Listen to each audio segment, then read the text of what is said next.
Croeso like gyfarfod ac ganllwynau. Welcome to the Planning and Regulatory Licence Committee on this Wednesday evening, 5 p.m. As is members in the gallery, please note that this meeting will be recorded for subsequent broadcasting via the Authority internet site. The images and sound recording may also be used for training purposes within the Authority.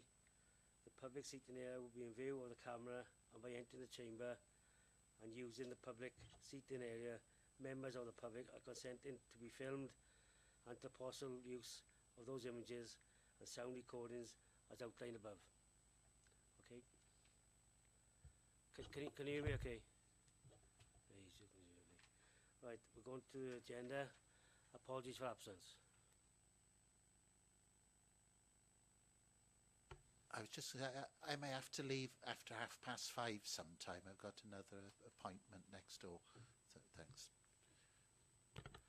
No apologies. Item number 2, declarations of interest.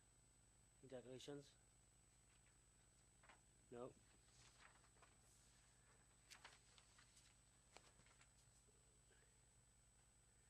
Right, we'll go on to the open session now, which is the planning applications, regulations of the Town and Country Planning Act 1980 and the Planning and Compensation Act 1991. We're going to item number 3, P/19/0038, Merthyr Tydfil Golf Club, Gawthorne Lane, Kevin Coyd, Merthyr Tydfil, and I'll hand over to the Planning Officer, David Cross. Thank you, Chair. This application relates to an area of common land measuring approximately 0.3 of a hectare, situated adjacent to the Merthyr Tydfil Golf Club car park, and given its position outside the settlement boundary, is considered to constitute a countryside development.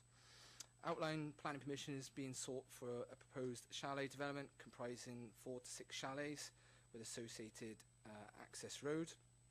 All matters relating to access, appearance, landscaping, layout and scale have been reserved for future consideration. So it's only the principle of development that we're looking at this stage. As a result of the consultation exercise, a number of concerns were raised. Our engineering and traffic group leader has highlighted concerns with respect to the substandard highway leading up to the site. The planning ecologist has noted that an ecological assessment should have been submitted with the application in order to fully assess the potential impacts, and that wasn't provided. The planning landscape architect also raised concerns that the development would result in the expansion of built development onto common land, which would essentially erode its open character. As a result of the publicity exercise, we also had 8 letters of objection, which raised a number of concerns relating to the loss of common land, the lack of justification for the development, the impact the development would have on the landscape, the nature conservation impacts, noise and disturbance, and highway safety concerns. Since the report was prepared, we also received a further letter from a local resident which reiterates those concerns, and no new issues are raised in that letter. The merits of the application have been fully assessed, which is set out in the planning consideration section of this report. In essence, the location of the development in a countryside environment is not adequately justified, and it would result in an unacceptable loss of common land. The development would adversely impact on the character of the surrounding landscape and also give rise to highway safety concerns. As such, it's recommended that the application be refused for the 3 reasons set out on pages 12 and 13 of the report. Thank you. Thank you, David. Members, any questions? Councillor Jones. Thank you, Chair. On page 7, under the list of objections there, one of them, it says the development fall within a special landscape area.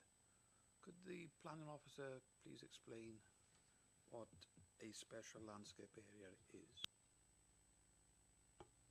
Well, the special landscape area is one that's been looked at in the LDP review. It's an area which is essentially considered to be of high value for its characteristics, which may be historic or maybe due to the fabric of the landscape itself.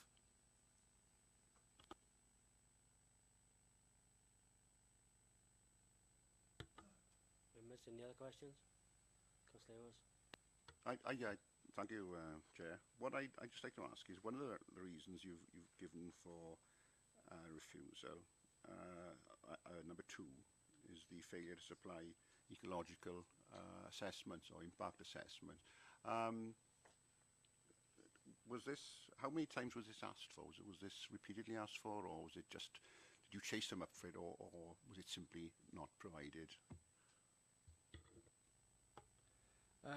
Prior to the application being submitted, they'd engaged with us through pre-application, and we had highlighted various survey work that would be required in order to assess their application. It wasn't simply limited to the ecological. There was a need to provide viability studies, highway safety audit alongside the ecological survey. In this instance, having known what they were required to accompany with their application, they hadn't provided it. So on that basis, we'd proceeded to make a decision on the application. The rest of the information that you asked for, they provided? Or was it was simply this ecological impact that was not provided with the application? Well, the 3 things I mentioned, the justification, the highway and the ecology, they essentially form the 3 reasons for the refusal as well. Councillor Lewis? Thank you, Chair. How does a special landscape area or a site of importance for nature conservation differ from a site of special scientific interest? Well, a site of special scientific interest is usually to do with the ecological nature of it. So there'll be ecosystems within that, relating to various habitats, flora and fauna. The landscape, special landscape, is about the qualities of the landscape itself. But the points that are being raised there are points raised by the objectors and not points raised by our landscape architect. If I can just add to that as well, a SSSI is of national designation and a SINC is a local designation. Any more questions? Lewis? Councillor Lewis? To point of clarity, please. I think one of the recommendations for refusal, number 3, is the existing highway. Is there any other access into the golf course itself, or is that the only route of access? The two main routes is Cllr Lane and Merthyr, which they're the 2 roads that basically approach the car park. I suppose the one that's nearest to the site would be Merthyr, which essentially meets the car park at the same point to where the access into the site would be.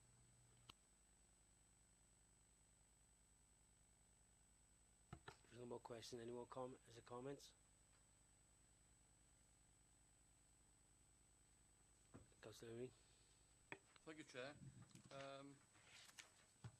Well, basically, I would like to support a site visit to take a look at the area, as it appears to me that the application may improve the economic, social, environmental and cultural well-being. So I would do that, sir.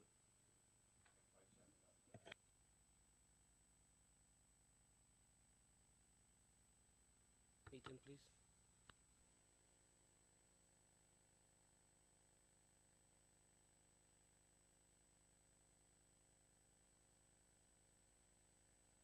The site meeting has been carried.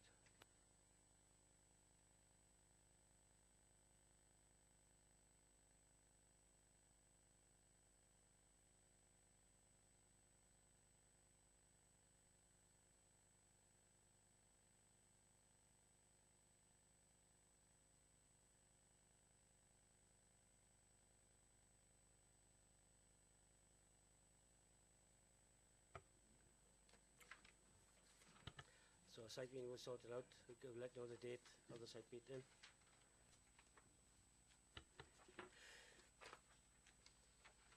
We move on to item number 4, application P/19/0065, land adjacent to Frondeg, Merthyr. I'll hand over to David again. David?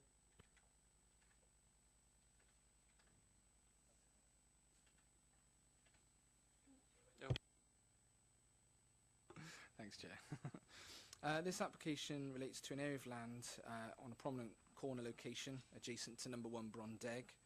The northern part of the site currently accommodates 2 garages, and the southern part comprises an area of grassland which is crossed by a public footpath.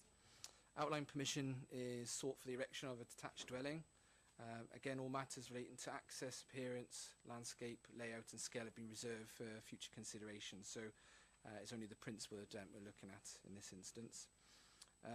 No objections were received as a result of the consultation exercise carried out. However, as a result of the publicity exercise, we did receive 3 letters of objection.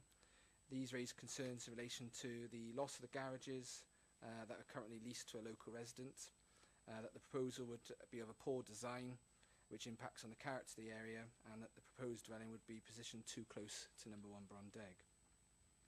The merits of the application have been fully assessed and are set out in the planning consideration section of the report. Whilst the design of the dwelling is not being considered at this stage, it has been adequately demonstrated that the dwelling could be accommodated within the site, and it could integrate well with the surrounding environment, together with the provision of off-street parking and suitable garden space. As such, it's recommended that the application be approved subject to the conditions set out on pages 21 to 22. Members, any questions? Councillor Chaplin. Yeah, rather than we go into it in detail, I'd like a site visit on this one as well. Is that Councillor second, okay. Why? Legal reason. Yeah. Why would you like a fact? It's been called in by Councillor Geraint Thomas, who requested the application reported the committee to scrutinise the loss of public amenity and green space, and for that reason I'd like a site visit.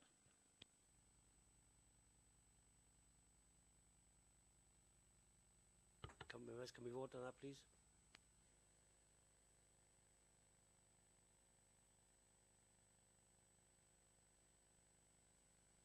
That's carried. I'll ask you the same question as I asked Councillor Galsworthy. Which council officers would you like in attendance? Only the officers and members of this committee, please. I don't want any other officers, any attending.